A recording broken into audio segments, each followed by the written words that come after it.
¿Cómo están, señoras y señores? ¿Cómo están, queridos amigos? No les puedo explicar el nivel de felicidad que tengo hoy por estar aquí. Durante bastante tiempo dejé de hacer el podcast Futuras Leyendas y un día, conversando con mi psicóloga, de hecho, definiendo cuáles eran las cosas que me hacían sentir feliz. ¿Cuál es la última vez que recuerdas estar muy contento haciendo el podcast, conversando con personas que me parecen interesantes, descubriendo conexiones nuevas, compartiendo temas que le pueden servir también a otras personas, a muchos de ustedes? Así que nada, estoy contentísimo. Aquí comienza un nuevo capítulo de Futuras Leyendas.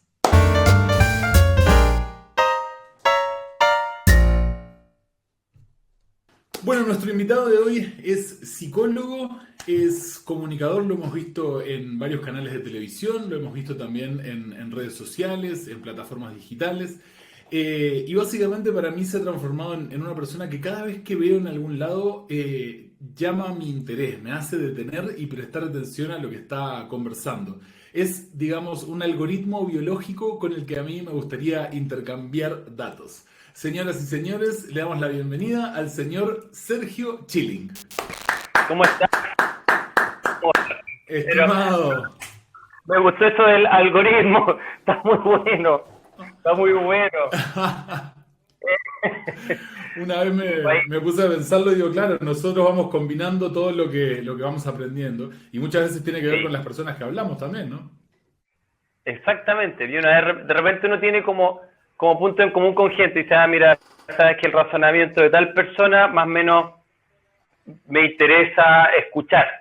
Eso es re interesante en las redes. Claro, Me ha pasado que de repente gente que empieza a hacer cosas eh, me dice, pucha, pero ¿qué es lo que yo tengo que decir? Y me dice, no, lo que con el tiempo van a dar de escuchar un punto de vista, independiente de la información que des, porque más o menos cada uno ya sabe cómo razona ciertas personas que uno conoce, como los amigos.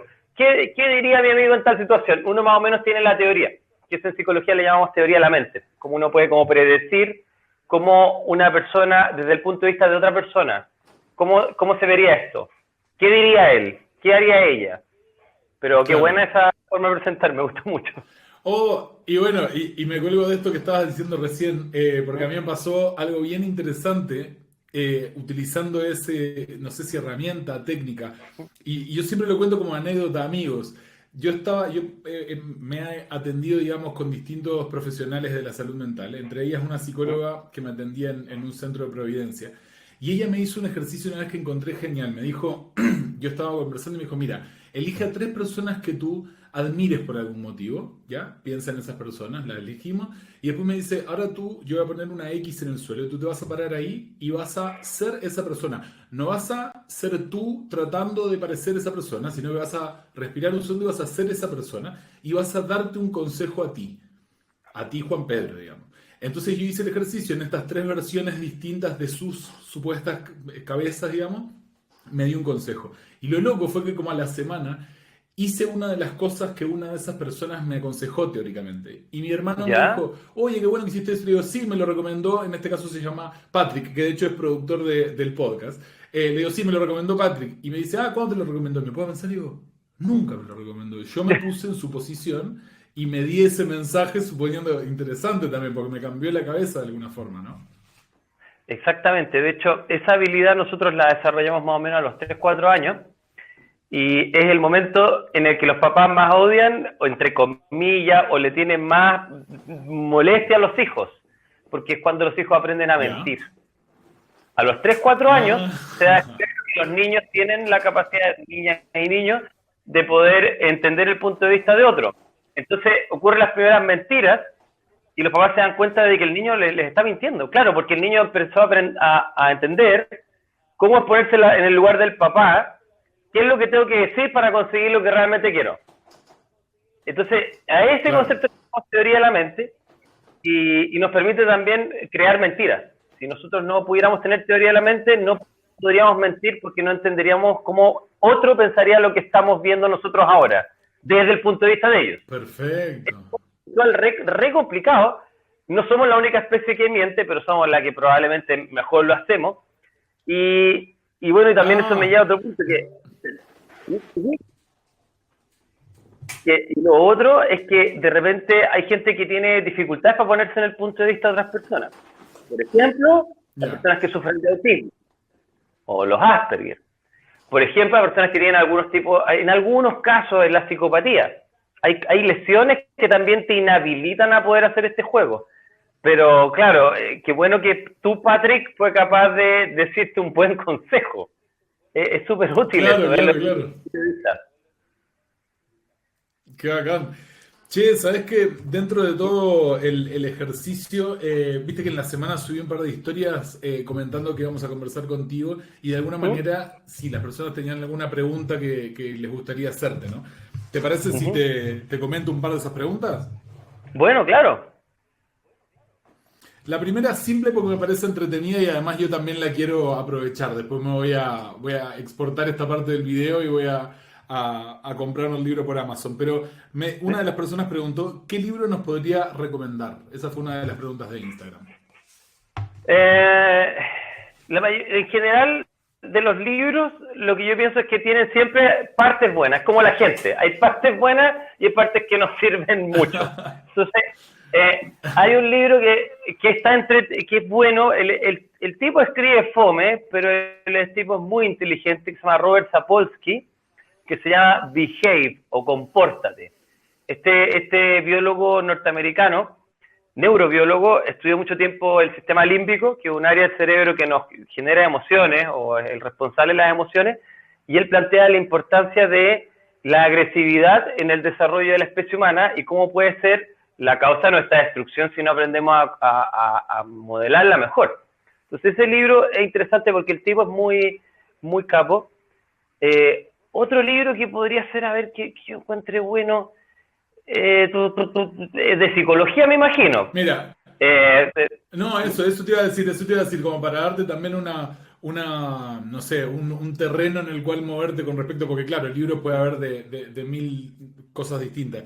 Si tú, considerando, porque yo he visto que tú tienes muchos puntos de vista relacionados al nuevo orden mundial, a cómo las sociedades eh, colapsan, a cosas por el estilo. Entonces, yo me imagino que una de las cosas que nosotros podemos hacer individualmente es tomar acción de alguna forma. ¿En sí. qué libro tú recomendarías en virtud de ese, no sé si lo llamaría despertar, en esa nueva forma de dirigir nuestra vida que no esté tan vinculada a esta Matrix? Un libro que tú sientas que podría contribuir en esa dirección, quizás. Bueno, pues habría sido muy cerca, pero yo estaba haciendo un libro de eso, pero al final nunca lo terminé porque son muy caras las editoriales y te cobran bastante dinero para poder publicar algo en general, lo que es muy molesto. Pero mira, cualquier texto completo o incompleto que hable de conformidad yo creo que es relevante. ¿Qué es la conformidad? Ya, Hay un libro de un tipo que se llama El efecto Lucifer, que está bueno, pero es eterno, es de verdad eterno, y no sé si el nombre es hermoso, obviamente, es muy llamativo, pero se mete algo en eso. claro. Pero el concepto de conformidad es muy importante porque, mira, la conformidad es la especie de amalgama social que tienen los seres humanos. Los seres humanos son una especie que se autodomesticó. Nosotros domesticamos a las vacas, a las ovejas, a los Claro. caballos, pero nosotros nos domesticamos nosotros mismos. Pensamos que un grupo de monitos también hizo algo parecido entre ellos, los bonobos, pero nosotros principalmente. Entonces estos autodomesticados que somos los humanos, tenemos un sistema operativo para autodomesticarnos. Y eso los psicólogos le llaman hasta cierto punto conformidad, que es tratar de pensar como el rebaño piensa, independiente de cuál sea ese rebaño. Claro. Entonces, metizas mentalmente y haces lo que el resto hace. Y todos los libros que hablan de conformidad sirven. La mayoría son de psicología social. Pero el efecto Lucifer es uno de ellos, que es de Zimbardo, que es un tipo que inventó una cárcel, que fue el primer reality show. El primer reality show, antes de John de Mol, fue una cárcel construida en la prisión en Stanford, en la universidad. Y habían unas personas, unos estudiantes, que fueron utilizados voluntariamente como un estudio humano, donde la mitad de estos estudiantes fue transformado en carcelario o carcelero y la mitad en preso. Y dominaba Ah, ¿no hicieron una exacto película hasta o algo así similar? el Das Experiment en alemán, y también hicieron un reality que duró lo mismo que el experimento real, como 2 semanas, porque después las personas empiezan a hacer una cantidad de torturas sobre las otras impresionante, a pesar de que no tienen rasgos psicológicos desviados. Entonces, sin embargo, que este psicólogo que estaba a cargo de este experimento, que era para mejorar las cárceles norteamericanas, se dio cuenta que él, cuando fue presidente de esta cárcel imaginaria, fue súper mala onda con las personas que tuvo a cargo. Y los supuestos carcelarios fueron sumamente crueles con las personas que estaban encarceladas, porque hacían motines y cosas y la gente se puso cada vez más represiva. Entonces, él 20 años después publicó un libro que se llama El efecto Lucifer, que insisto, es muy largo, hay partes que encuentro que son re fome, pero donde él narra la experiencia de cómo él se fue transformando en el experimento y cómo todos nosotros podemos perder de perspectiva el daño que le podemos hacer a otro ser humano por tener un buen eslogan nosotros al frente, por una religión, por una ideología política, porque tenemos un puesto de trabajo. Entonces, él fue consultor para los norteamericanos en Irak para explicar por qué los marines norteamericanos hicieron tantos crímenes contra los iraquíes, porque hay unos videos que estaban en internet que se filtraron cómo los tenían desnudos y humillándolos, más allá de que eran presos de guerra. Entonces, ese es el tipo. Y claro, como él es psicólogo social, asume de que nosotros tenemos circunstancias donde nosotros somos buenas personas y otras donde podemos ser el más cabrón de todos. Y eso tiene mucho que ver con presiones externas. Nosotros nos mimetizamos rápidamente con el clima externo.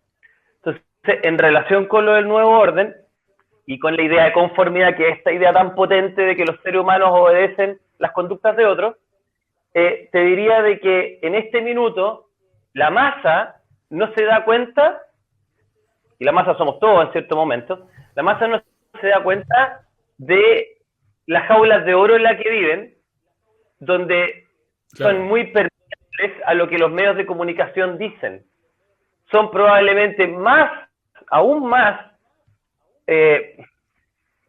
ovejitas de lo que fueron nuestros abuelos o bisabuelos, porque es muy rápido el consumo de información y muy la capacidad de nosotros de filtrar esa información. Bueno, ya que me estaban preguntando un libro, también el libro de Kahneman de Piensa rápido, piensa despacio, igual es interesante, también insisto, algunas partes, porque Kahneman nos enseña los errores del pensamiento. Nosotros somos una especie con muchas fallas, y la economía y la política utiliza esas fallas que tenemos para utilizarnos como ganado.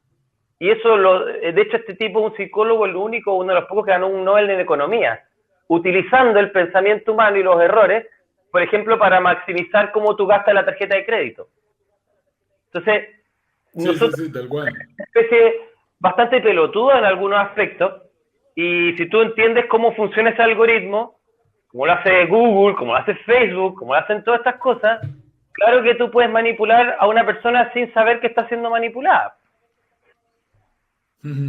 Sí, por supuesto, ¿no? Y ocurre, lo explicaba la otra vez, bueno, un psicólogo que a mí me gusta mucho, que he leído algunos de sus libros y también me gusta mucho ver charlas de él, Jordan Peterson. Él hablaba de la forma en la que en los casinos, en los distintos juegos de azar, la psicología que se aplica y también se aplica en muchas de las publicidades, en muchas de las cosas que producen muchos de los problemas posteriores, ¿no? O sea, como especie nos vendemos todas estas tarjetas de crédito y no sé, propuestas económicas que después dejan un montón de gente endeudada que no tiene cómo salir de ahí y de alguna forma la sociedad los apunta con el dedo.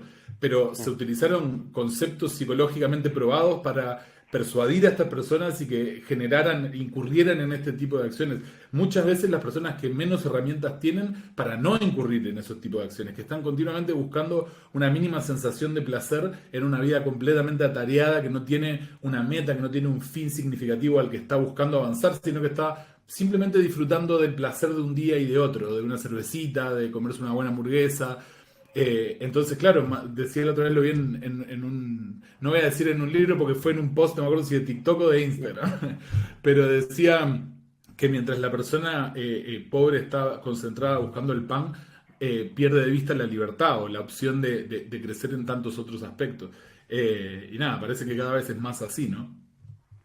Exactamente, la gente en este momento no está creciendo y bueno, un amigo, Juan Carlos Cano, con el que también hacemos algunas cosas por Instagram, por redes, que es economista él, habla de cómo nosotros, claro, nos endeudamos porque nosotros no entendemos las reglas de este Monopoly. Este es un Monopoly, pero en este Monopoly, en el antiguo juego, que acá en Chile se llamaba La Gran Capital, tú, si vas pasando por los cuadraditos y no construyes casas, cada vez que pasas te cobran la renta todos los que sí construyeron y fueron propietarios. Entonces, en este juego es un poco lo mismo. A ti te dan una tarjeta de crédito y tú haces uso de ella, pero desgraciadamente no te explican las reglas del juego, de cómo funciona esta economía. Entonces, las personas, como a nadie le dan este manual, empiezan a actuar y la manera intuitiva de que ellos actúan, o la que sugieren, como por ejemplo tu tarjeta de crédito, que normalmente los estudiantes universitarios las usan al final de sus carreras, se quedan durante muchos años con esas tarjetas de crédito y se transforman en endeudados en algún punto, tú terminas siendo preso de las presiones publicitarias del sistema. Por ejemplo, el concepto de ahorro, mucho menos interesante que el concepto de gasto en la publicidad. O por ejemplo, este mismo amigo Juan Carlos me decía, se hizo un estudio a 5.000 millonarios norteamericanos, un estudio de 300 preguntas, el más largo que se ha hecho en la historia, para entender sus gustos y actitudes. Y una de las cosas que llamó la atención es que los millonarios no viven vida de millonarios. Lo que acuñó el término, quizás tu vecino es millonario y tú no lo sabes. Porque lo que vende la publicidad es que los millonarios gastan, derrochan. Y cuando se analizan las estructuras de personalidad y las conductas de los verdaderamente ricos, muchas veces ellos no tienen el perfil de derrochadores. Por eso tienen lo que tienen. Entonces, tal cual, dicen que la Gucci publicidad... no le vende ropa a los ricos, le vende a los que quieren parecer ricos. Exactamente, lo que se llaman en teoría de marketing los simuladores. Los que compran marcas o los que tienen marcas para parecer que son parte de un grupo del cual realmente no pertenecen. Entonces, lamentablemente la publicidad nos bombardea, y la publicidad nos bombardea en varias cosas. Por ejemplo, algo que está pasando el día de hoy es que estamos dividiendo a la gente como la hemos dividido en todas las épocas, como moros y cristianos. Ahora la estamos dividiendo en sanitizados y no sanitizados. El algoritmo no me permite ir más allá de eso, pero hay una ministra que dijo que hay 1.400.000 y tantos chilenos que están identificados, que se sabe dónde trabajan, dónde viven, y que van a llegar directamente a sus casas a hacer el proceso de sanitización. Joe Biden dijo que ellos son los causantes de que el resto del país padeciera, que en el fondo estábamos ante una de no sanitizados. Entonces, todas las épocas tenemos personas que tienen un pensamiento totalitario, hitleriano, si ustedes quieren, donde tratamos de vivir nosotros y los otros. Y eso me trae el libro de Sapolsky. Sapolsky también habla de que nosotros como primates tratamos de generar grupos y tratamos de siempre tener un odio o resquemor al distinto a nosotros. Siempre. Claro. Y bueno, estas políticas favorecen ese tema de sentir que yo soy parte de algo y tú eres diferente y por ende yo tengo una distancia frente a ti. E inclusive te excluyo, y en casos más extremos, como lo que pasó hace años atrás en África, ya me voy a acordar este país de los Tutsi, los Hutus, creo que fue, ya me voy a acordar, creo que fue en Congo, donde hubo una masacre de hermanos fraternos que vivían en el mismo país por políticas del gobierno que le decían, el otro, la minoría, es el que causó de que tú fueras pobre hasta el día de hoy. Y los mataron. Claro. A palos y hachazos en los años 90. Una cosa terrible. Entonces, el sistema también nos trata de dividir ilusoriamente también en izquierdas y derechas. La gente no, en Chile, usted aprueba, usted rechaza, y todas las redes sociales están contaminadas con eso, y uno dice, a ver, ¿qué tan distintos son los dos grupos políticos? En el fondo, ellos, en términos personales, son personas distantes entre sí, son personas que tienen negocios en común, vidas en común, lugares en común. Cuando uno empieza a ver, se da cuenta de que estas diferencias políticas no son tan grandes. Claro. Sí, estoy re de acuerdo y me hiciste acordar un montón de cosas. Yo fui diagnosticado hace un par de años con déficit de atención, entonces mientras escucho cosas que me interesan, hacen conexión con alguna cosa loca hace mucho tiempo en mi cabeza y me explotan fuegos artificiales de dopamina. Pero me hiciste acordar, por ejemplo, a lo de cuando hablabas del tema de Biden, cuando estaba Obama y de alguna forma firmaron el Patriots Act, que era como el acto patriota, que permitía que ingresaran a cualquier dispositivo eléctrico, a las cámaras o micrófonos de televisores, celulares, como acto patriota, digamos, de ver si había algún caso terrorista. Y esto fue también de lo que salió hablando Snowden después, que decía finalmente que él lo que vio era que a 7 pasos del individuo a revisar, o sea, si había no sé, una persona que era sospechosa de algo, vos tenías hasta 7 cercanos a esa persona que podías investigar. Y se dieron cuenta que con 7 cercanos podían investigar a quien sea en el mundo. Y que decía que lo hacían como broma de entrar a celulares y computadores y mostrar que podían. Pero eso pasó como una firma del acto patriota, donde a la población se le dijo, sean patriotas, firmen este acto para que podamos parar con el terrorismo. Y la gente, lo mismo que pasa un poco ahora, salió a pelear entre ellos a la calle a decir, no, si no firmás no sos patriota, ¿cachai? Entonces uno ve que en el pasado ya ha ocurrido que dicen una cosa y termina ocurriendo algo que no era tan como decían de alguna manera. Ese también es un gran problema porque el nuevo orden mundial utiliza eslogans y los eslogans siempre van a ser buenos. Eso nos enseñó un tipo llamado Andrzej Lobachevsky en Ponerología, que es como la ciencia del mal. Decía, los políticos en todas partes, él era de una parte de la Europa comunista y le sacaron la mugre y cuando intentó publicar le quemaron sus libros al grupo, él era un grupo de psiquiatras y médicos, y no lo pasó también en Estados Unidos tampoco. Pero en el fondo, ¿cuál era el mensaje?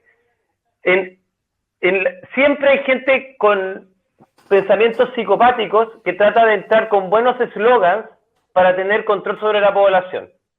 Siempre va a haber, en las iglesias, en los partidos políticos, en las organizaciones ecologistas, ojo ahí. Entonces, cuando alguien quiere estafarte, siempre va a tener que utilizar un eslogan que suene bien. Ninguna persona realmente va a decir, oye, yo soy súper malo y quiero disminuir la población, quiero quitarte tu dinero, quiero violar niños. Nadie va a decir eso, o sea, aparte de malo sería estúpido. Entonces, normalmente, ¿cómo se vende una persona con rasgos malignos, perversos y psicopáticos? Se vende como el buen vendedor de dulces, se vende como la buena persona. Existía, por ejemplo, un payasito que era un serial killer, que era Pogo el payaso, que iba a las fiestas de los niños y les regalaba dulces. Y después asesinaba a gente. Entonces, el mismo ejemplo. En el sótano. Si tenemos a Schwab, por ejemplo, hablándonos de ecología y de que realmente tenemos que salvar al planeta, ¿realmente qué está queriendo decir él?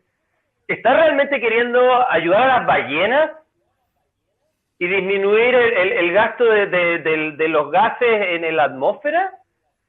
Porque yo no veo que él deje de utilizar el avión o el auto. ¿O realmente tiene un buen eslogan para poder generar el control social?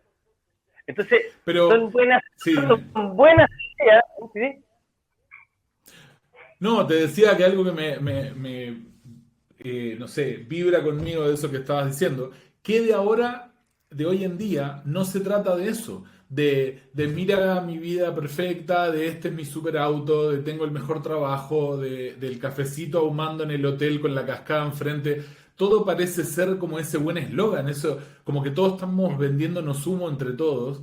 Y de alguna forma las cosas importantes pasan por detrás. A mí me hace acordar al concepto que decían de Aldous Huxley, ¿no? Del libro de Un Mundo Feliz. Que era un poco eso, es como tanta información, tantas cosas que uno no puede percibir la importante, digamos, o lo que nos puede transformar el día a día en algo más vivible, ¿no? Exactamente. La mejor manera de tener sometida a la población es a través de permitirle satisfacer todos sus placeres. Entonces, en vez de esclavizarte privándote, te lleno de placer, inclusive en el libro era la libertad sexual. Entonces tú no tienes nada que reclamar contra el sistema porque estás tan imbuido en las sensaciones nuevas que no alcanzas a pensar en dónde estás viviendo. Entonces, una de las cosas que me llama... Una cosa que me llama la atención cuando hablamos de esto, del nuevo orden mundial, por ejemplo, es que en el foro económico, en todo caso yo creo que hay cosas más terribles, y ahí si me permites te las comento brevemente, que parecen salidas de premia pura, pero a grandes rasgos, esta fundación, este grupo, el Nuevo Orden Mundial, que está muy relacionado con la Fundación Rockefeller y todas estas cosas que ya muchas personas están al tanto, lo interesante son dos cosas para mí. Como toda institución, fundación en general, ONG, trata de vender un objetivo filantrópico, o varios de ellos. Pero como muchas fundaciones, realmente tiene un propósito encubierto que se entiende por las acciones que se toman. Por ejemplo, la idea del tema ecológico. El tema ecológico, pero detrás un tema de empezar a tener un control económico sobre la población y por ende sobre sus decisiones. Por ejemplo, el tema del COVID y el reseteo. Por ejemplo, el tema de estar en contra de las violaciones de los derechos humanos, pero tener sentado en el mismo lugar a Biden, a Putin, a Trudeau y a una serie de líderes que ellos mismos, por políticas del orden mundial, han violado derechos humanos, o personas que sabemos que han cometido actos de extrema crueldad y que son parte desde hace 20 años de ese grupo. Y que están, o por ejemplo, decir de que nosotros tenemos que permitir la libertad de expresión y que aquí en Chile hayan jóvenes nuevos, young leaders del grupo del asunto del Foro Económico Mundial, igual que en Canadá, donde el mismo señor Schwab dijo en una conferencia, estamos felices de tener más de la mitad del gabinete como miembros de nuestra fundación. Eso no es acaso atentar contra los derechos humanos, generar una intervención directa sobre un gobierno. Y cuando un congresista canadiense dijo, ¿cuántos de ustedes son miembros del Foro Económico Mundial?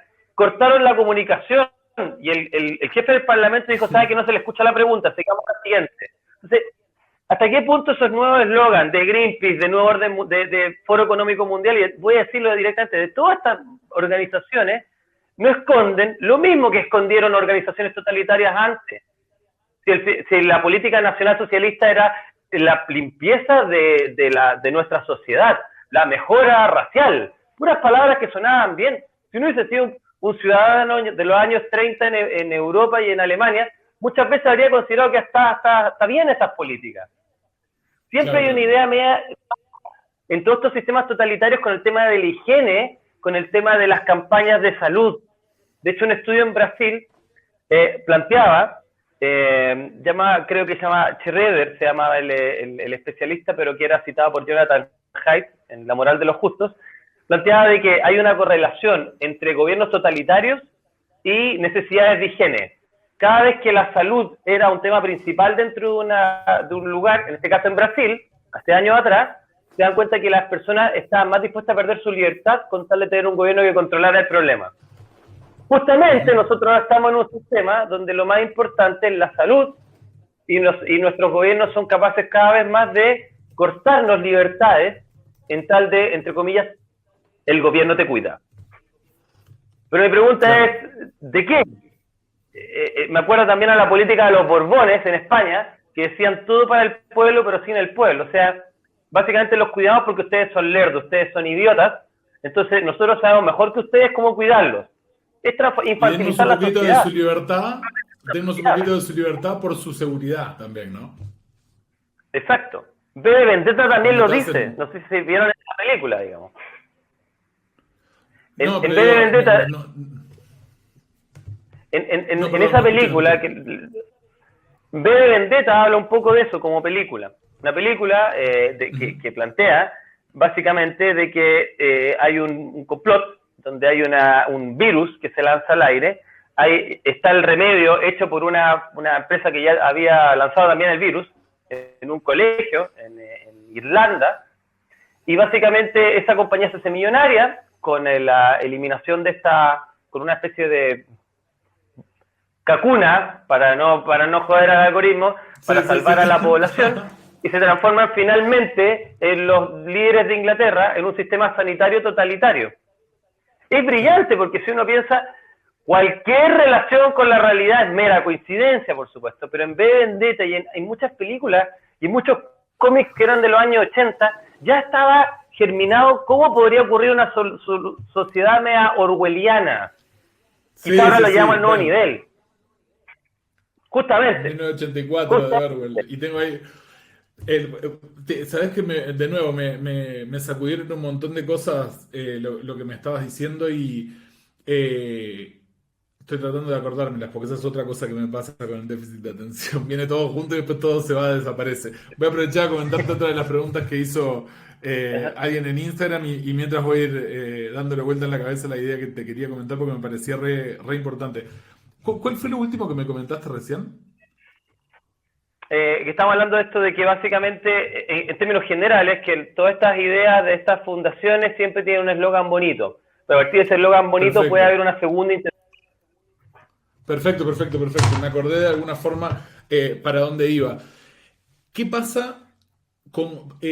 vi hace, no sé, por lo menos yo, tiene que haber pasado 8 meses, que vi un video de China. Bueno, el video es de Sky News, que es un canal de noticias australiano, pero muestran en pantalla del 2005 la descripción en un laboratorio de Wuhan de cómo se podría crear un virus que tuviera las características exactas. De hecho, el nombre es el mismo el que tiene ahora, y la forma en la que eso, como herramienta de guerra, funcionaría mejor incluso que las bombas que destruían, porque la bomba destruía en el momento y después paraba, pero enumera parte por parte diciendo la gente tiene que estar encerrada, se pierde la moral, son años tratando de resolverlo. Y de alguna forma estaba planteado como arma y en el 2015 fue presentado el documento por la medicina militar china presentado al Estado como diciendo, miren, estamos creando esto. Y después dicen que de alguna forma quiere unir todo lo que estábamos hablando, porque es lo de Obama con el tema del acto patriota, lo de Biden, ahora esto, y es continuamente lo mismo y parece no tener fin y parece que a nadie le importa. Lo de Jeffrey Epstein también, nadie sabe nada, eran un montón de personas reconocidas que estaban involucradas. De un momento para otro se suicidó y desapareció todo lo que se habla del tema. Entonces es súper raro que siga ocurriendo y que de alguna forma, bueno, yo siempre soy medio catastrófico en eso y digo, tarde o temprano, el concepto del apocalipsis es un poco el de mostrar la verdad, ¿no? El de develar la verdad. Y me parece que se va a ver lo que hay detrás de esa cortina y no va a ser agradable para nadie, ¿no? Hay muchos temas, por ejemplo, Epstein sale en muchas fotos en Mar-a-Lago, en la hacienda, en la casa de Donald Trump. Entonces, Ujú. también la gente, lo mismo en Estados Unidos, la gente también tiene la idea de no, malvados demócratas, Biden está con Alzheimer, que claramente está en un proceso de demencia, el que no quiera verlo, bueno, allá ellos, y Donald Trump es la libertad, y no, Donald Trump y Biden y todo, y al final están ellos muy relacionados. De hecho, es muy interesante ver cómo Donald Trump en una reunión más privada agradece a dos invitados que dice, tengo el honor de estar frente a estas dos personas. ¿Sabes quiénes son? ¿No?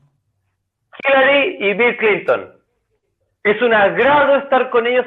Por favor, un aplauso. Entonces, uno dice, ¿esto es broma? ¿De verdad? Si hace 5 segundos se sacaban los ojos. Entonces, estas Claro. líneas de relación y con Epstein, que al mismo tiempo había una... Se piensa que la señora de Trump era una trabajadora sexual que estaba relacionada con Epstein también en años atrás, el 2000 y tanto, 2002, 2003. Entonces uno dice, ¿qué diablo es esto? ¿Qué tan Sí, sí, sí. qué tan relacionados están estas líneas de poder y qué tan inocente es la gente de pensar de que esto realmente son luchas. A mí me recuerda mucho la WWF, donde uno ve a Under el otro lado, Goldust, me cayó el carnet, pero ya, chuta, uy, sí te están sacando la mugre, y en realidad es un acto artístico de personas que están ejerciendo una como si peleamos, pero que hay un guión. Ujú. Está Sí, sí, todo sí. por este centro. Entonces, yo creo que la política mundial es un poco lo mismo. No hay grandes diferencias.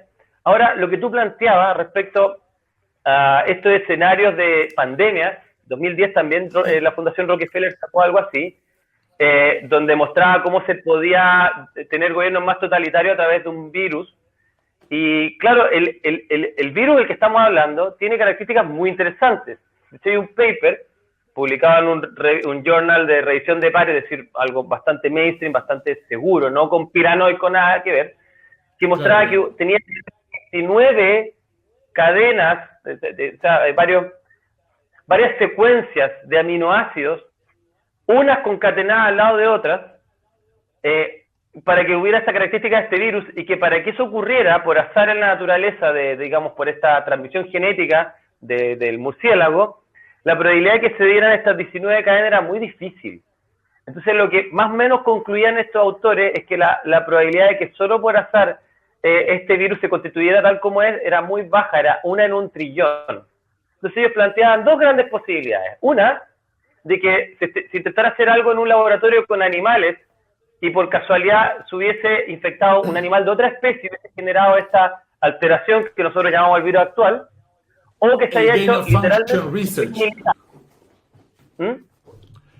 El Game of Function Research, creo que era que lo que hacían era hacer saltar el virus de un animal en otro o de una especie en otra hasta ver cómo iba mutando, pero en teoría en este lugar hermético donde no se podía salir. Pero claro, una de las opciones, pero lo que me vuelve loco es que ninguna de las opciones parece ser eso, de que, como tú decías, Facebook, Instagram, los distintos medios bloquearon a todo el mundo que se puso a hablar de que había salido un laboratorio. Y el mensaje común era, no, es que un murciélago se metió acá. Bueno, pero China investigó, sí, y nosotros, no sé, Estados Unidos, la ONU, alguien puede ingresar a investigar y China dice, no, no puede ingresar nadie, fue un murciélago y punto. Y el mundo se tiene que quedar así, como estamos todos encerrados para siempre, y bueno, le creímos a China. Es loquísimo, ¿no? Perfecto. Entonces, lo que tú mencionabas, efectivamente hicieron saltar este virus de una especie a otra o hicieron una inserción directa, artificial, para que generara las características que tiene. Entonces, ¿qué es lo que se plantea ahora Mainstream? Mainstream se está planteando de que esto fue hecho. Ahora, varios psiquiatras militares en West Point, también me tocó ver una conferencia por video, de cómo un psiquiatra militar hablaba de la guerra cognitiva. Y la mayor arma de la guerra cognitiva planteaba que era un virus que debilitara a la población, tal como tú dijiste. Que debilitara a la población por el riesgo al contagio, que se jodiera la economía, que se complicara, y que también las personas perdieran sus libertades y que eso generara cambios en la inestabilidad política. Y que eso era mucho mejor que una guerra muchas veces. Entonces, todos los bandos han pensado eso. Lo que me preocupa cada día más es lo siguiente. Cada día más parece más creíble en términos de la recta razón de la navaja de Occam. La navaja de Occam es la explicación más simple, tiene que ser la correcta. William de Occam planteó esto en principio fundamental de ciencia como razonamiento. Cada vez me parece que tiene menos paso la teoría conspiranoica que la teoría no conspiranoica. Y eso me preocupa, porque eso implicaría de que estamos viviendo una situación donde es muy explícito este nivel de complicidad mundial. Pero eso me lleva a otra pregunta. ¿Por qué tantas personas estarían de acuerdo en hacer cosas por el estilo? Porque ya no es que Estados Unidos esté en contra de China, sino que uno podría llegar a plantear de que el laboratorio de Wuhan estaba también financiado por Estados Unidos y había uno similar en Ucrania, en las zonas donde se están invadiendo. Entonces, te empieza a volar la cabeza, empieza a generar hilos conductores que algunos pueden estar totalmente delirantes y otros no. Pero ahí me lleva a otro argumento tema. de Putin, ¿no? Exactamente, exactamente. Entonces, Juan Pedro, lo que a mí me da un poco de pudor mencionar, pero lo quiero hacer igual, ahí dime tú si es apropiado o no, es que... Todo es apropiado. No sé si ¿tú viste alguna vez la película Don't Look Up, no mires hacia arriba? La de Leonardo DiCaprio, El meteorito. Pero... Ah, sí, perfecto. Sí, la vi en el cine con mi mujer. Mira, yo veo acá, por observaciones que he podido, si quieren comparto o no, de otros ámbitos, yo creo que estamos frente, mira, nosotros somos un planeta, todos estamos encerrados en este planeta. Klaus Schwab, la Merkel, Boric y nosotros dos. Estamos todos encerrados en este mismo planeta. Y tengo la impresión que está pasando algo que está encima de esta esfera, si la quieres considerar como esfera, que nos afecta a todos y que de alguna manera creo que podría explicar en parte todo esto, y sé que, insisto, es súper conspiranoico, pero todo esto que parece tan raro que estamos viendo en los últimos 3 años. Me da la impresión de que esto tiene que ver para cubrir otro problema mayor, muy grande, de tales características que estoy dispuesto a llegar a una mentira colectiva con tal de mantener todavía parte del control.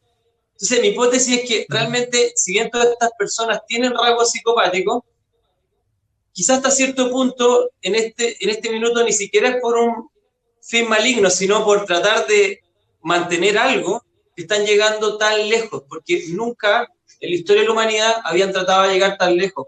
Creo que son presiones que van más allá de los intereses personales. Debe estar algo más grande sucediendo. Ahora, eso más grande sucediendo está como un telón de fondo que prácticamente nadie mira, como en esta película del meteorito. En la película del meteorito, toda la discusión era en las redes sociales, los problemas políticos, y muy poco, de hecho la gente a la mitad se molesta en la película, esto no tiene que ver con un meteorito, me aburrí. Y claro, porque solamente al final tú ves realmente la amenaza inminente. Y una amenaza inminente que puede significar un colapso mundial de proporciones apocalípticas. Bueno, me creerán locos los que están escuchando esto el día de hoy, no sé cuándo será cuando ustedes lo vean, pero yo creo que algo de esa naturaleza está sucediendo que hace que estemos enfrentando niveles de mentira tan burdos como lo que hemos visto con el sistema de sanitización mundial, esta guerra ficticia que podemos terminar prontamente en la Tercera Guerra Mundial, la escasez de alimentos y una serie de cosas que pareciera nos muestran una película de Netflix más que la realidad misma. 100% de acuerdo.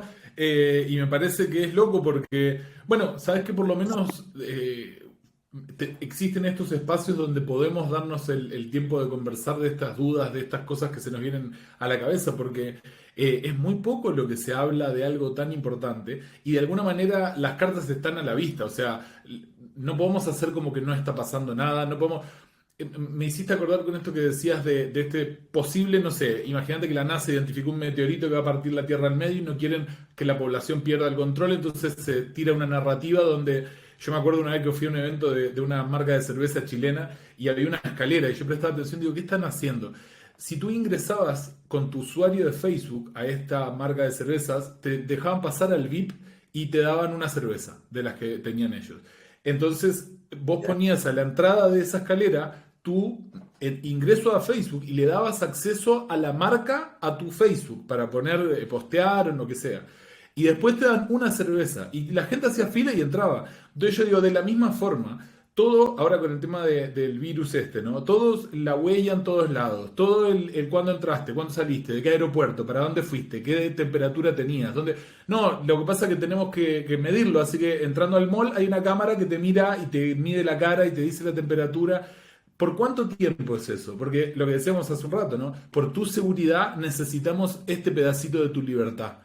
Y así de a poquito, de a poquito, de a poquito uno no se da ni cuenta. Y seguimos como la oveja yendo a la oficina a encerrarse en un lugar irracional para un ser humano, sin luz solar, sin ejercicio físico, comiendo cosas que el cuerpo no puede procesar y viendo publicidad tras publicidad que nos aconseja seguir haciendo lo mismo.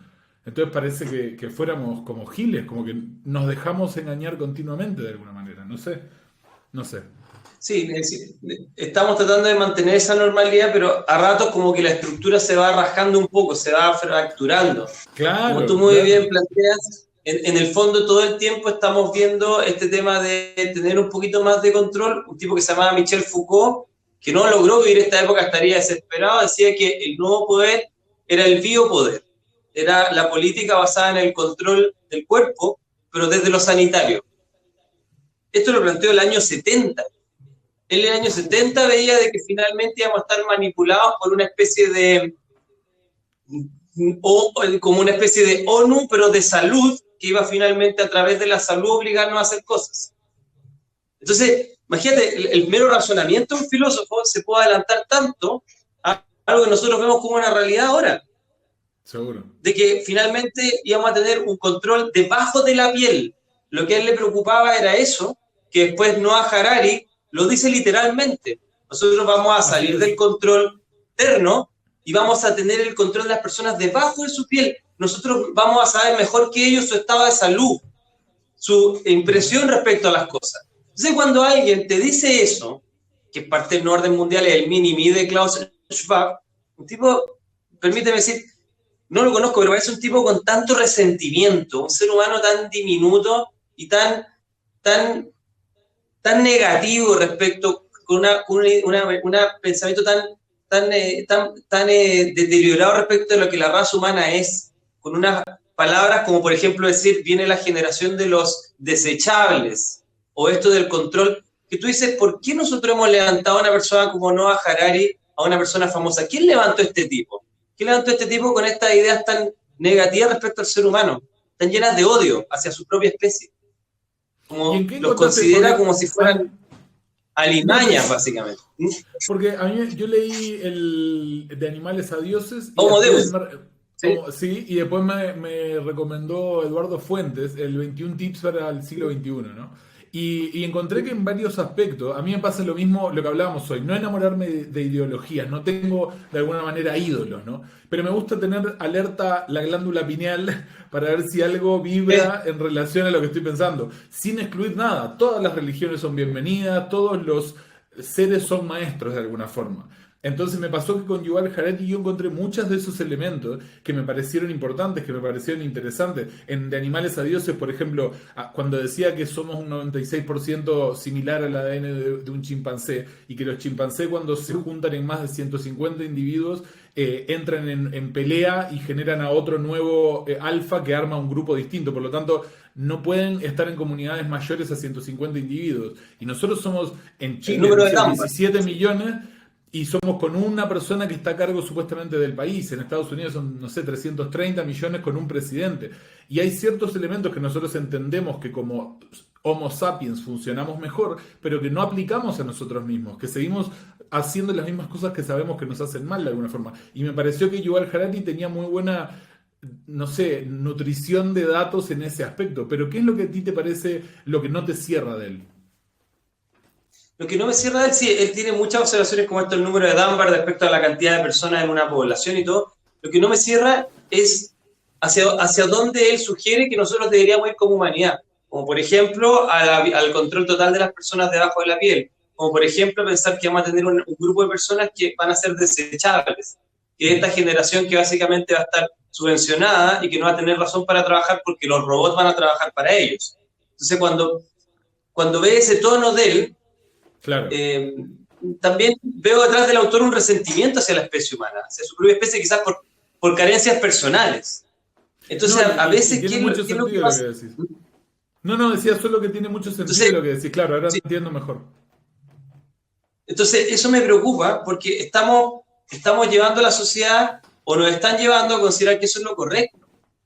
También el tema de la sobrepoblación, Nicolás Mora habla mucho de eso, es un comunicador argentino que habla respecto al nuevo orden mundial de una manera muy despectiva, para bien, habla del Club de Roma, por ejemplo, un club antiguo donde había mucha gente bien interesante, distintos académicos, tenían un tema con la sobrepoblación que viene de la época de Malthus, hicieron algunos modelos matemáticos de decir que no podíamos aguantar la cantidad de seres humanos que tenemos, cosa que nunca ha sido demostrada.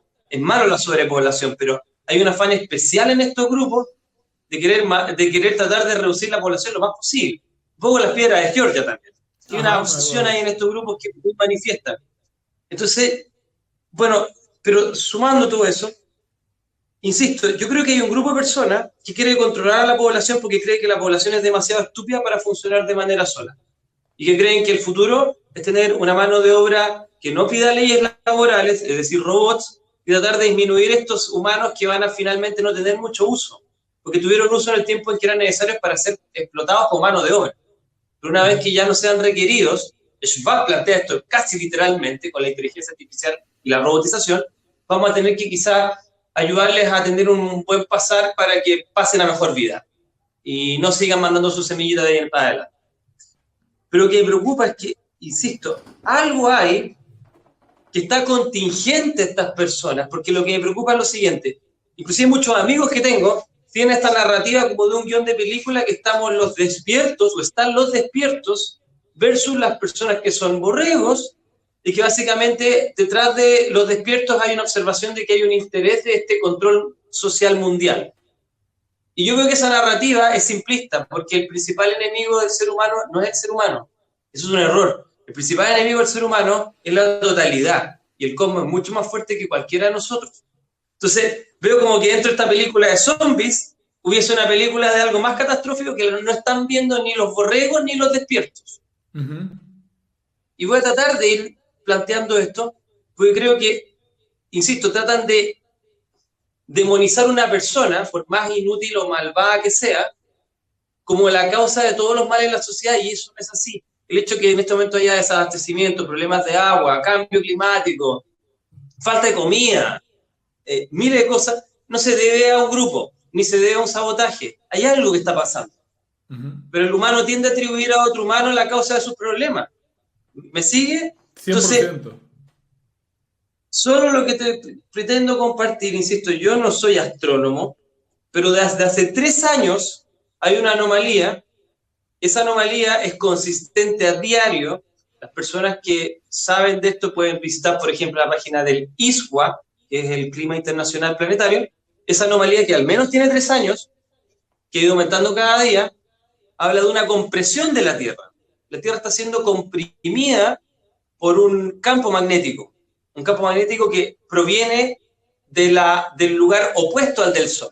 Al Sol, sí, El lo vi en Sol tu, genera en un tu campo magnético que Instagram. todos nosotros, y voy a tratar de ir mostrando más pruebas la próxima vez que transmita, porque casi todos están hablando ahora de la ministra estúpida que trató en el fondo, de hacer una cosa como el gobierno nazi contra 1.400.000 chilenos, pero creo que ese es un problema menor en comparación con lo que te estoy mencionando, que es básicamente que si bien por un lado estamos perdiendo libertades, por otro lado hay algo gigantesco que se está apretando en nuestro planeta y nadie habla de ello. Es más grave que la idea del meteorito de Don Lucas. ¿Por qué? Porque esa cosa que está comprimiendo, que es real, que es literal y que está avanzando cada día, que probablemente está relacionado con muchos cambios climáticos que vemos en la superficie, y cambios también telúricos y de otra índole, podría significar un evento único en la especie humana que nunca haya experimentado antes. Y ese evento único, lamentablemente los científicos no han estado a la altura a poder describir una interpretación de esos datos. Esos datos son públicos, ustedes mismos pueden visitarlos y maravillarse de cómo la compresión de nuestro planeta en este minuto es mucho más fuerte en el lado opuesto del Sol, lo que es completamente absurdo porque el principal magneto del sistema solar es el Sol. Y si bien hay días que hay conjunciones de planetas, Júpiter y Saturno y cosas así, son puntuales, pero todos los días está creciendo. Hay algo más que no está dicho, que está presente aquí. Y yo no quiero ir más lejos, pero yo creo que tú y varias personas ya están entendiendo un poco de qué se trata. Y en algún minuto eso se va a develar, como tú planteas, el apocalipsis. Y cuando esto se devele, va a ser una situación, siento yo, de tal desamparo de la humanidad, de tal desamparo, que van a recurrir a la religión, a lo que ellos creen, para poder sostenerse un poco más frente a una situación que los supera ampliamente. Y creo que ese es nuestro enemigo oculto. No es la vacuna, no es el Foro Económico Mundial, nada de eso. No es la Tercera Guerra Mundial, que puede ocurrir, es probable que ocurra, porque hoy día hubo una quema de un reactor nuclear en Ucrania, y ambos grupos se están acusando de ello. Eso va a generar una radiación hasta en Alemania y muchos países de Europa. Cada cosa trae más consecuencias, pero nada de eso está a la altura de una amenaza de esas características que prácticamente pasa al olvido. ¿Por qué? Porque no estamos entrenados en astronomía, no estamos entrenados en análisis de datos. La gente, la población no tiene por qué entender lo grave de esto. Pero cuando se lo transmitió un familiar, ¿sabes lo que le dije? No yo, porque yo no soy oncólogo, pero si yo, médico, ejemplo, veo una resonancia magnética de un pulmón, que son unas manchas inentendibles para el resto de la población. Pero si yo veo eso, yo con solo mirarlo puedo decir, te quedan 6 meses de vida. Tú ya estás muerto, te quedan 6 meses de vida. Pero si yo veo esa imagen y no tengo esa formación, sencillamente veo líneas. Te vería a ti o a mí y diría, pero ¿qué está hablando? Está totalmente loco. Si realmente hay una línea ahí, yo lo veo que él respira bien y está cantando. ¿Cómo puede decir que le quedan 6 meses de vida? Esas radiografías que estamos viendo a diario son una radiografía de cómo está la Tierra, y la Tierra está en un estado muy complicado. Pero el problema es que hay pocos médicos que son capaces de ver eso y decir, esta radiografía implica que estamos pero muy mal, y que hasta podemos predecir cuánto queda. Y eso me llama la atención, que nadie está hablando, salvo unos pocos outsiders que los ven. ¿Sabes cuánta gente por YouTube? 500 personas, 700 personas, ningún eco. Mientras todos hablan de todas las cosas como en la película del meteorito. Bueno, y también un poco lo político que a veces decíamos, estábamos conversando hace un ratito, y está la izquierda y la derecha, que ha sido eternamente el debate político. No se ha propuesto, se han cambiado 1.000.000 de cosas en la población y no se ha propuesto una nueva forma política que no tenga que ver con una u otra opción, y continuamente se alimenta es como un meme, pero estas informaciones que mezclan imágenes y textos, que me encantó, que salía como un rey dibujado con un ayudante al lado, y había personas con antorchas y personas con unos tridentes de estos, ¿no? En el grupo abajo del castillo. Y el asistente le decía al rey, no tenemos que pelear con ellos, solo tenemos que convencer a los de los tridentes que los de las antorchas le robaron lo que tenían o lo que querían ellos. Y que ellos se peleen entre ellos. Y finalmente ambos lados aquí tienen participación y están, yo veo gente, a mí me pasa, me llama la atención, a veces lo veo en redes, en personas que desconozco y me río o lo encuentro tonto, pero a veces me pasa con amigos, con familiares que veo, como decíamos, puteando a una persona o al presidente o al presidente anterior o a quien sea, pero responsabilizando todo ahí y de esa manera descartándose de cualquier responsabilidad, como diciendo, esto es lo que a mí me tiene mal, ¿no? Exactamente, y están tratando de darse vuelta en eso, que es una pelea totalmente innecesaria. Me acuerdo también de otra película, que quizá viste una película, creo que era Mel Gibson, de la Isla de Pascua. Ah, mira. En esta película, que trata de ser una especie de relato histórico, tenemos los orejas chicas y los orejas largas, creo que eran dos clanes. Ah, Estos sí, sí, clanes se sí. dedicaban a crear los Apocalipto. Moai más grandes. Apocalipto, ¿no? Ah, no, el Apocalipto era la de los mayas, pero era muy parecida. De hecho, no me acuerdo el nombre ahora, pero el concepto es muy parecido, porque están estas dos personas, estos dos grupos de Isla de Pascua, empiezan a generar estos moais, y finalmente, ¿qué es lo que pasa? Talan todos los árboles para poder llevar los moais a la playa, estas grandes estructuras de piedra. Entonces, llegan al final a un desastre ecológico, porque estaban peleando por ver cuál era el clan más poderoso, el que hacía la escultura más grande, porque no tenían ruedas, entonces funcionaba a través de talar árboles para poder moverlos hasta el lugar. Claro. Y finalmente quedan muy pocos árboles y caen a la extinción como civilización entera. Entonces, ¿qué pasa en nosotros que nos hemos vuelto tan soberbios como especie, que estamos peleando entre nosotros por quién es el que tiene la razón? Estamos mucho menos preocupados de nuestra supervivencia. Tú sabes que los esquimales hace 4 años atrás dijeron algo sorprendente que no salió en las noticias. ¿Sabes lo que mencionaron ellos? Salió en noticias de Canadá como en cosas ridículas. Unos señores que no tenían ni siquiera sus dientes, porque tú sabes que ellos tienen que hacer curtiembre a través de masticar, pues se los pierden, sus piezas, digamos, dentales.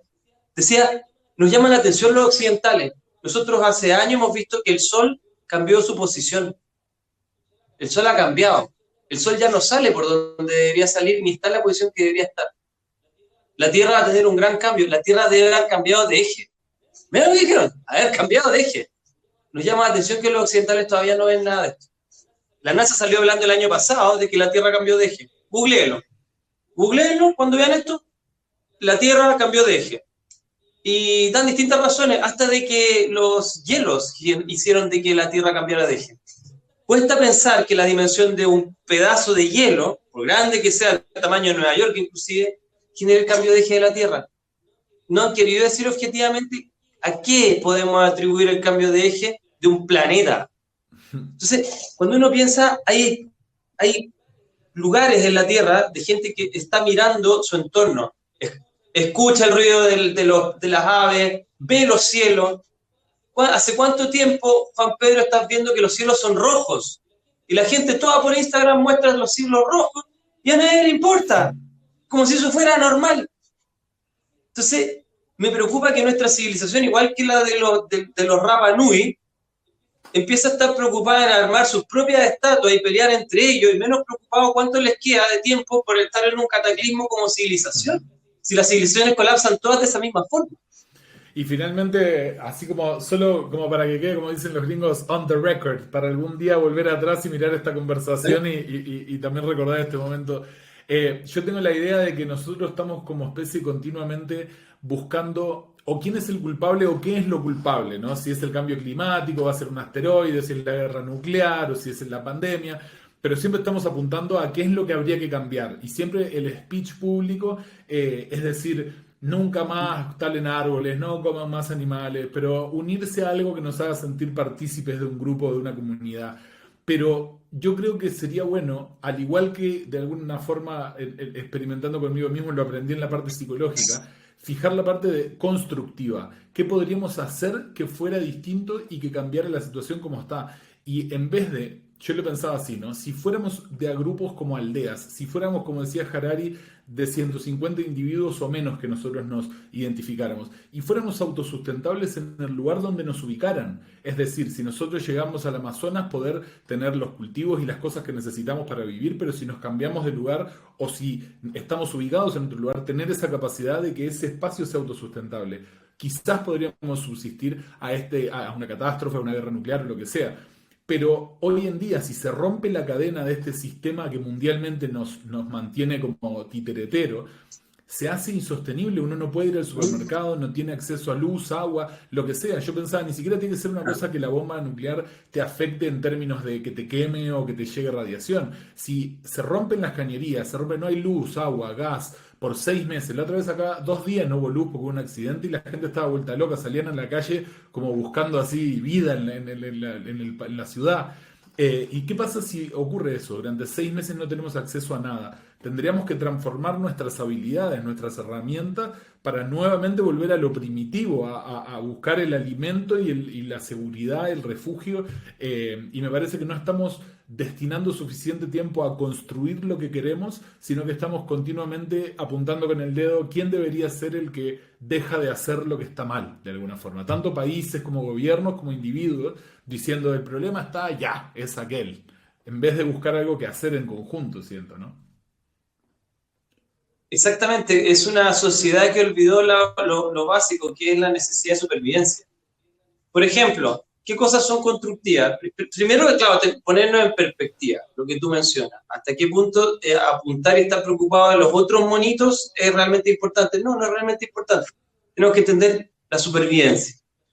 Nos olvidamos de ella. La supervivencia, por ejemplo, sería lo que plantea Elon Musk de tener una base en Marte. Yo creo que es súper irrealizable por ahora, pero en fin. Él, en un podcast como el que estamos haciendo ahora con sus amigos, con una cerveza en la mano, dice, miren, nosotros tenemos, aquí hay dos opciones, que la Tercera Guerra Mundial llegue antes que el viaje a Marte o que el viaje a Marte, la colonización de Marte llegue antes. Lo que primero ocurra va a significar el futuro de nuestra especie, porque si ocurre primero la Tercera Guerra Mundial antes de la colonización de Marte, vamos a desaparecer probablemente. Tenemos que tener una colonia en otro lugar para renovar la especie, para permitir que continúe en caso de que pase esto. Y ahí están los números. Entonces, ¿cuánto nos dedicamos a la carrera espacial? ¿Cuánto nos dedicamos a los viejos? Todos vamos a envejecer. ¿Cuánto dinero está dedicado a tratar de aprender del envejecimiento y detenerlo? O considerarlo como algo que pudiéramos extender las vidas. Porque también las vidas nosotras son tan cortas, nos equivocamos mucho, y aparte no podemos viajar al espacio con estas vidas tan cortas. Nos morimos muy rápido para las distancias del copo. Otra cosa, claro, ¿cómo seríamos capaces de limpiar nuestro planeta? Miles de cosas así. Entonces, nos desconectamos de la base, de la conexión con la supervivencia. Y estamos preocupados en la cadena de Maslow, en solo la necesidad de reconocimiento. Maslow plantea que había escalas dentro del desarrollo. La primera es la supervivencia, la segunda es tener un techo, la tercera es tener amigos y pololeos, noviazgos. La cuarta es tener reconocimiento y la quinta es tener un fin de vida, una religión, digamos, una especie de guía más allá de lo terrenal. Pero la duda es, ¿qué tan desconectados estamos de la guata? Porque estamos en una sociedad donde todo se sirve de manera casi automática. Entonces estamos preocupados de escalar entre nosotros. Pero ese no es el foco de la vida. El foco de la vida es entender y sobrevivir. Y sobrevivir a través de entender de que nosotros estamos en relación con un ambiente que es caótico, que es brutal, que a veces es cruel. Y hemos pasado tantas generaciones en estado de comodidad que nos hemos domesticado a un punto en que somos incapaces de ver qué tan cerca estamos de la boca del lobo. Y eso es lo preocupante. Nos hemos transformado en perritos falderos, que el perrito no es capaz de entender de que un animal de cierto tamaño se lo puede devorar, porque aprendió a que nadie es peligroso. Entonces, por ahí me preocupan nuestras generaciones y las que vengan. Estimado Sergio, mira, ya vamos cumpliendo con el tiempo, pero antes me gustaría cerrar con una pregunta que hizo el público de Instagram y básicamente utilizar esta pregunta, son dos que te voy a leer porque tienen que ver con lo mismo, tirarte un poco la idea que se me genera a mí en la cabeza y preguntarte cómo lo ves tú, ¿no? Acá una madre pregunta cómo ayudar a una niña de 16 años con ansiedad y estrés mientras llega la salud mental pública. Que ese ya es un tema importante, ¿no? El tema de la salud mental pública. Pero me quería detener un poco en el concepto de esta niña de 16 años con estrés y con ansiedad. Y después dice abajo, dos personas más, dice uno, ¿cómo podemos valorar el día a día si no hay ánimo para levantarse? Y otra persona dice, ¿es normal sentirme sin propósito? Por más que te sientes, por más que trates, sientes que vas en automático.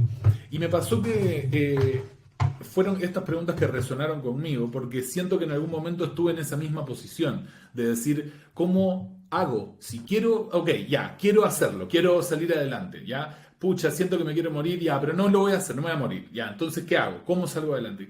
Y hubo un tiempo importantísimo para descubrir qué era ese norte, qué era esa vibración inicial que hacía desde mi interior evocar lo que saliera para afuera lo que yo era de alguna forma. Que tanto tiempo callé o obligué a mutear por lo que decíamos, porque no, lo correcto es conseguir este trabajo que te dé este nivel de vida, que te permita generar este ingreso, pero sin escuchar en ningún momento la parte interior. Y hoy en día me parece que la parte fundamental de mi alegría personal es escuchar mi interior y tratar de ser eh, equilibrado entre lo que pienso y lo que siento y lo que hago de alguna forma. Entonces, un poco esa era mi visión con esto. ¿Cómo podríamos ayudar a esta niña de 16 años con ansiedad, con estrés, a estas personas que no encuentran propósito? Muchas veces buscamos en la meditación, buscamos en algún placer del momento, pero me parece que ese desafío de encontrar el propósito es una cosa que le puede ayudar a mucha gente. Mira, una de las cosas que, bueno, de hecho hay una serie de anime ahora que se llama Komi-san no sabe comunicarse. No me gustó mucho, lo traté de ver, porque el tema de las fobias sociales en adolescentes y los trastornos de ansiedad y depresión aumentaron, ¿sabes cuándo? 2012 con la masificación de los celulares. Nunca antes en la historia los adolescentes habían tenido tantos problemas psiquiátricos de salud mental que cuando aparecieron los celulares y las redes sociales. Wow. Hay un gráfico notable, aumentaron al doble en un año. Entonces, la única explicación que tenemos es de que la dependencia que hemos establecido con estos equipos hace que nosotros estemos, primero, incapaces de concentrarnos en algo y aburrirnos. Es necesario aburrirse para también reflexionar. Y segundo, estamos demasiado preocupados de los beneficios que el otro obtiene. Y normalmente lo que se muestra en las redes sociales, como tú dijiste, Juan Pedro, muy bien, es las cosas buenas, el cafecito en el lago o algo así, y no nuestra vida en general, que no está llena de esas cosas positivas siempre. Entonces nos tendemos a comparar y nos sentimos menos. Y ahí vienen muchos problemas de autoestima. Ahora, el tercer elemento es que no establecemos relaciones de calidad con otras personas. Los adolescentes tienen muy poco tiempo para poder juntarse ellos físicamente, prefieren estar jugando en línea, o prefieren estar a través de la red social, y poco tiempo decir, bueno, estoy aquí contigo, amigo, te veo, te escucho, te huelo, lo que hemos hecho durante 100.000 años. Para contenernos, estamos cerca de las personas que amamos. No en una telepantalla, estamos realmente cerca. Sentimos esa conexión. Y eso lo estamos perdiendo. Entonces, ¿qué es lo que pasa? Tenemos muchos más trastornos de fobias sociales, por ejemplo. ¿Por qué? Porque las personas no saben adaptarse a un entorno con otros. Se acostumbraron a vivir aislados con un computador, aislados con un celular. Entonces, es obvio que no son capaces de adaptarse a un entorno donde realmente hay personas, porque no están entrenados para ello. Viven en un completo solicismo, mirándose a sí mismos y mirando lo que la pantalla les entrega. Y la pantalla finalmente se transforma en el papá, en el amante, en el amigo, en el hermano. Y eso genera una desadaptación. Entonces, nosotros estamos súper bien adaptados para el celular, porque es nuestra figura vincular. Pero los jóvenes están muy mal adaptados para el resto, que era lo que era la sociedad antes de la creación de estos celulares. Si estos números no eran así de terribles antes, entonces a mí me preocupa eso. Ahora, en términos del sentido, el sentido siempre es interno. Acuérdate, esto es como las novelas de Lovecraft. El universo no le importa un carajo a los seres humanos. El universo no tiene forma, ni tiene una inteligencia humana. Al universo quizás no le importa que existamos. Por ende, nosotros le damos un sentido a la existencia a partir de nuestro universo. Porque nosotros observamos el universo. Uh-huh. Entonces nosotros somos el sentido del universo. Pero para eso tienes que estar callado y escuchar la voz interna. Y las personas no están escuchando la voz interna, están escuchando cualquier otra voz menos la interna. Y eso empieza a elaborar el sentido de la vida. Y esa autoobservación académica, o sea, si yo me voy a observar, yo voy a tratar de escuchar, voy a tratar de escuchar esto que llamamos intuición, el criterio, el sentido de estar aquí presente ahora, el Dasein. Eso está cada día más ausente, porque estamos sobreestimulados con lo de afuera, esperamos que lo de afuera nos dé un sentido, y eso por definición no es. Estoy 100% de acuerdo y me parece que también una cosa que pasa en los jóvenes, ahora esta niña tiene 16 años, mi hijo tiene 15, pero lo veo continuamente, lo veo y yo comento mucho sobre cuando voy al psicólogo porque me parece importantísimo que todos lo hagamos y que sobre todo si pasan 6 meses y no lo has hecho, vas al psicólogo, conversás si está todo bien, listo, te tomas 6 meses más, pero hacerlo continuamente. Y cuando voy me encuentro niños en el mismo lugar de atención que usan el teléfono, no tengo aquí para hacer de ejemplo, pero ponen los dos dedos de atrás meñique y usan todos los dedos para tocar la pantalla a 10 centímetros de la cara y gruñen como un perro cuando alguien se acerca a decirle que le toca o lo que sea. Es impresionante y se mezcla de alguna forma esto que anteriormente a nosotros, no sé, ancestralmente nos movía en búsqueda de, no sé, esta dopamina. Si yo corro detrás de un animal todo el día y después finalmente logro cazarlo y le doy de comer a mi familia, tengo esta liberación de dopamina que me hace sentir como que logré algo. Pero si yo paso en TikTok de un escenario de un baile seductor a un homicidio en Irak, a una encerrona en Santiago, a un baile que está de moda, es la cantidad de escenarios distintos que un niño de esta edad ve y las inyecciones químicas que pasan dentro de su cabeza son irreemplazables con una manzana natural, con un abrazo de un familiar. Se transforma en algo completamente como imposible de competir con ese nivel de como se dice, estimulación, ¿no? Exactamente. Entonces están totalmente adictos a las pantallas, el mismo este tipo que hablaba de la demencia digital, Manfred Spitzer, planteaba eso, de que los niños van a tener un deterioro cerebral por esta droga que les genera constante dopamina, que el mundo no funciona así. Antiguamente nosotros recibíamos poquita dopamina, como azúcar, es lo mismo que el azúcar. Si tú comes cosas dulces, te obsesionas con lo dulce, claro, y después te vuelves obeso. En este minuto hay cerebros obesos por este exceso de dopamina porque la dopamina era buena, pero era escasa, entonces te hacía volver a tratar de competir por ella. En este minuto la dopamina es abundante, entonces en vez de tú ir a una conducta social logro, eso que tú buscabas, ahora tú eres una persona, un adicto que ya no logra sobreestimularse ni sentir lo que sintió la primera vez. Es como la coca, la primera raya la gente se siente extraordinaria, después cada vez menos, hasta que es casi plano y simplemente una ansiedad permanente. Claro. Así tenemos a nuestros niños y a nuestros jóvenes, son adictos.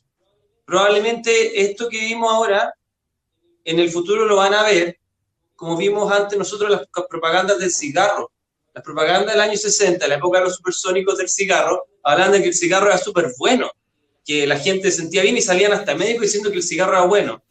En el futuro vamos a ver de que el sobreconsumo de pantalla era tan nocivo como el cigarrillo y que nosotros hicimos algo atroz a nuestros descendientes al no poder controlar este consumo. Y directamente pasarle así como la bolsa de esta nueva droga y decirle, hazte cargo tú. Me hiciste acordar a un humorista canadiense que se llama Bo Burnham, que decía exactamente eso. Decía, los celulares a los niños de hoy en día son como mi doctor fuma de hace 20 años atrás. ¿Cómo va a ser malo si mi doctor, la persona que ve mi salud, fuma? Lo podría hacer yo también. Sergio, querido, ha sido un verdadero placer poder conversar contigo. Sé que fue un día tremendamente atareado para ti. Te diste el tiempo de terminar de hacer tu trabajo y poder conversar conmigo y te lo agradezco de corazón. Fue una conversación genial. Así que si quieres invitar a las personas a seguirte en tus redes, van a aparecer debajo tuyo de todas formas, pero eso. Buenísimo.